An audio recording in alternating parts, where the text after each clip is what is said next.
मित्रांनो, आज पालम तालुक्यामध्ये खुर्लेवाडी येथे आमचे मित्र अशोकरावजी आळनुरे काका यांची माझी भेट तिकडे यात्राला वैष्णोदेवी आणि अमरनाथ यात्रेच्या वेळेस आमचा परिचय झाला. तर काका मला हमेशा म्हणले, शर्माजी एकदा जरूर गावाकडे या, गावाकडे या, घरी या आमच्या. तर मित्रांनो, काल नांदेड येथून वेळ काढला आणि वेळात वेळ काढून मी खुर्लेवाडी या गावात, गंगा काठावर हे गाव आहे, बाजूला समोर गोदावरी नदी आहे, फुल पाणी आहे मित्रांनो, फुल पाणी. गोदावरी नदीच्या काठावर वसलेलं खुर्लेवाडी हे अतिशय सुंदरसं गाव समोर पाहत आहात आपण. आणि आज मी शेतामध्ये इथं छानपैकी म्हणजे भटकंती करत आहे, फिरत आहे. समोर आपण बघत आहे हे खरबूज लावलेले आहेत. आता आम्हाला शेती नाही मित्रांनो, परंतु मला माहिती आहे, कारण मी शेतामध्ये भरपूर कालावधी माझा जीवनातील मी काढलेला आहे.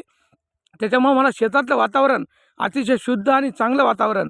शहरी भाग वेगळा आणि ग्रामीण भाग वेगळा, या दोन्हीमध्ये फरक आहे मित्रांनो. ग्रामीण भागातही मी राहिलेला आहे आणि शहरी भागातही मी मोठमोठ्या शहरात राहिलेला आहे. परंतु अतिशय शुद्ध आणि चांगली नॅचरल एसी ज्याला आपण म्हणतो, ती म्हणजेच शेतातली शुद्ध हवा.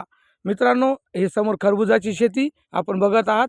ज्यांनी पाहिली नाही त्यांच्याकरता दाखवतो आहे, बाकी शेतकरी वर्गाला तर माहीत आहे. परंतु शहरी भागातील जे माझे मित्र आहेत, जे कधी त्यांना शेती माहीत नाही, त्यांनी बघावं. याला खरबूज, इसको खरबूज बोलते. और समोर ही केळी आहे, केळी, ऊस आणि खरबूज. हे समोर हरभरा, गहू, म्हणजे बागायती शेती ज्याला आपण म्हणतो. समोर गोदावरी नदी फुल भरलेली आहे, सुंदरसं फुल पाणी, नो टेन्शन, अतिशय छान वातावरण. आजचा व्हिडिओ आपल्यापर्यंत हा मी लाईव्ह पोहोचवत आहे मित्रांनो. तुम्हाला सर्वांना माझ्यातर्फे मकर संक्रांतीच्या मनपूर्वक हार्दिक शुभेच्छा. तिळगुळ घ्या, गोड गोड बोला.